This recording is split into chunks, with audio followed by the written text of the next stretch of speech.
Joining us now, MSNBC legal analyst and former general counsel at the FBI, Andrew Weissmann, and New York Democratic Congressman Dan Goldman. He's also a former assistant U.S. attorney in the Southern District of New York. It is good to see you both. Congressman, I want to begin by admitting my own naivete, which is we knew they were going to do a lot of these things that I laid out in that intro.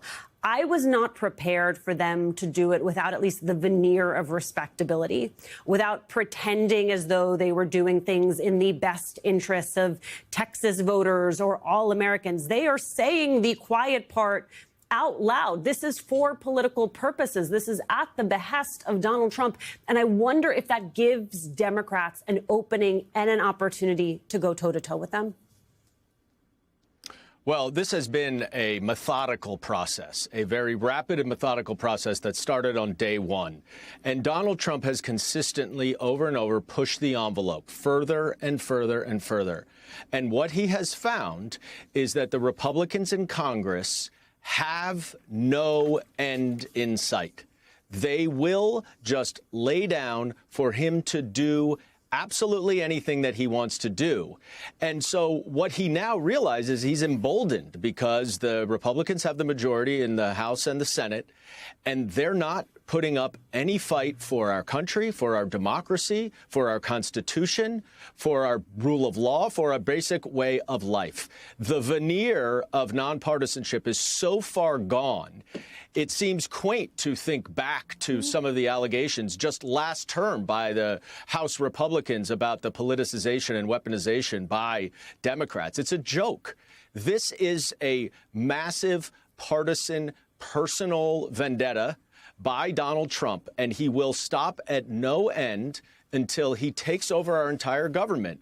And you're right, it wouldn't necessarily have happened January or February, but he has now realized that there's nothing that will stop him because the Republicans consistently roll over.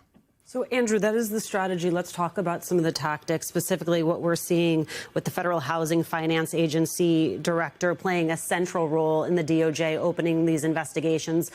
2 weeks ago, it was Adam Schiff. It was Letitia James. The fact that all of a sudden it is now Federal Reserve Governor Lisa Cook. Just how novel is the argument that they are making here? What does it tell you that this is the tactic they are utilizing? Well, to build on what Dan has said, the idea that this, and you pointed out that this is the quiet part out loud, comparing this to Watergate, where things were uncovered and the country was in shock, and Republicans who were in the Senate and in Congress were in shock.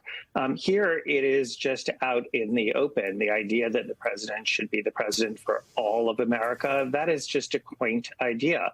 That is not something that happens here. And one of the things that's dear to me, and I know dear to Dan from his former position in as a federal prosecutor, is this idea that you see Pam Bondi and the use of the Department of Justice to get people to do things that they legally are not required to do. The sending by her of letters to various state officials saying that you are required to adhere to federal policies, or we're going to, and this is a quote, come after you if you don't. That is not a lawful thing to do, period, let alone for the Attorney General of the United States. I think what it really tells you, for everyone who's listening, is how confident are you that you are truly democratically elected and that you will be elected again if you have to engage in this kind of conduct that is really, to not use hyperbole, is really what happens in authoritarian countries where you really don't have a free and fair election.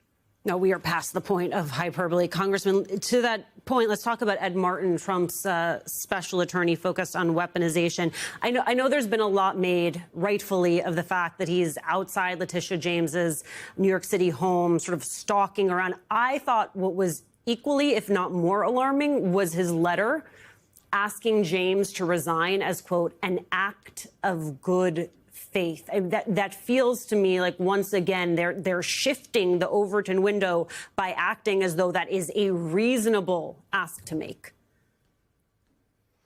Ed Martin wouldn't know good faith if it smacked him in the head. He is one of the biggest political partisan hacks who's incompetent and unqualified and should not see anywhere near the Department of Justice, much less be appointed as some kind of special prosecutor that they're making up.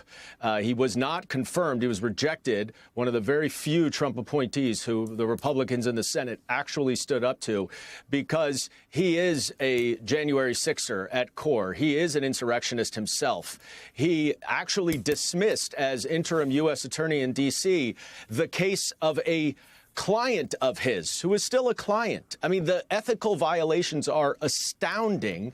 And here's a guy who's been rejected for the U.S. attorney position, but that's not okay by Donald Trump. Then he's just going to be put somewhere else to go after his political enemies. This is the most egregious politicization and weaponization of the Department of Justice that I can recall in history. I do not want to hear a single Republican say that Democrats did this before, this is payback. That is hogwash. It's absolute bogus. This is disgusting. They are manufacturing allegations that clearly are bogus and have no basis. And he is doing it in such an openly politicized way that the Department of Justice is not supposed to do. That is the legacy of the Department of Justice that is being destroyed by Pam Bondi and Todd Blanche right now. And it's time for Americans to wake up and realize this is not normal and it's not okay. And it's getting worse and worse. And there's no question that we as Democrats are going to have to fight tougher, as we're seeing Gavin Newsom do in California. We're in the Senate. We're going to have to really hold the line on the budget in the end of September, when we're going to have to either pass a continuing resolution or some sort of appropriations bill. The days where Michelle Obama says when they go low, we go high are long over. It is time for us to fight fire with fire. Even she has been revising and extending those remarks, Congressman, admitting that this moment is different. I want to ask you real quick, because you talked about going back and dealing with the budget. You're also going to be dealing with these Epstein files, and we had some legal news about that today. You had a federal judge denying the Trump administration's request to unseal the Epstein grand jury transcripts. I don't think any of the three of us find that surprising. In his decision, the judge says that the transcript pales in comparison to the investigation information and materials in the hands of the Department of Justice. We knew that this was a delay tactic. So, Congressman, what now? Well, now it's time to release the files. They've tried two diversionary tactics. One is this grand jury testimony, which Andrew and I could have told anyone who would listen would be completely useless, even if it were released. And this whole idea of the deputy attorney general, who has no idea of the facts of the case, going and spending 2 days with Ghislaine Maxwell, as if her denying that Donald Trump had anything to do with it would be credible when Donald Trump holds the keys to her jail cell. That's what they're trying to do to avoid having to disclose the Epstein files. And it's not working, because Donald Trump is clearly covering up for something and someone, and maybe many people. There's reporting that he is in the Epstein files. But who else is he covering up for? This was a massive MAGA conspiracy. Massive. And what it's important about releasing the Epstein files is not only to know what Donald Trump is trying to cover up, what the president of the United States is trying to cover up, but it's also to expose the conspiracy theories as being the lies that they are. And so that every person in MAGA world that believed all of these conspiracy theories that Kash Patel and Dan Bongino and Donald Trump perpetuated now can see in the full light of day that it's all false. It's all lies. And so the next time another conspiracy theory comes along, maybe they will start to think twice. Andrew Weissmann, let's talk about Dan Bongino, because the deputy director of the FBI now has a co-deputy director. That was the big news today. Missouri AG Andrew Bailey. A vote of no confidence. What do you think that is? How unusual is that?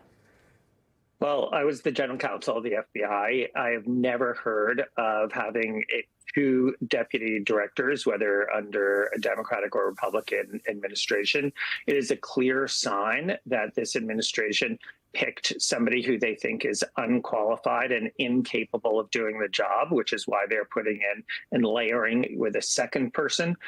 My biggest concern is that now you have not one, not two, but three people who will be in the top leadership positions of the FBI. Not a single one was an FBI agent and doesn't have sort of the experience and gravitas to be leading that agency. This is not a job that you sort of learn on the job. You're supposed to have that experience and that judgment to keep the country safe. This is just clearly a sign that they were not acting in the best interest of this particular agency, but more importantly, of the public at large. And this is a real sign that they know that that was a failure. Thank you both for helping us. And if I could add something, Alicia. Yeah, please, quickly. Real quick, just on this. It's so unusual that they wouldn't just fire Bongino, and it makes you think that he has something on Trump that they do not want him to reveal, which he may do if he is actually fired. But if he remains in office, he's much less likely to do that.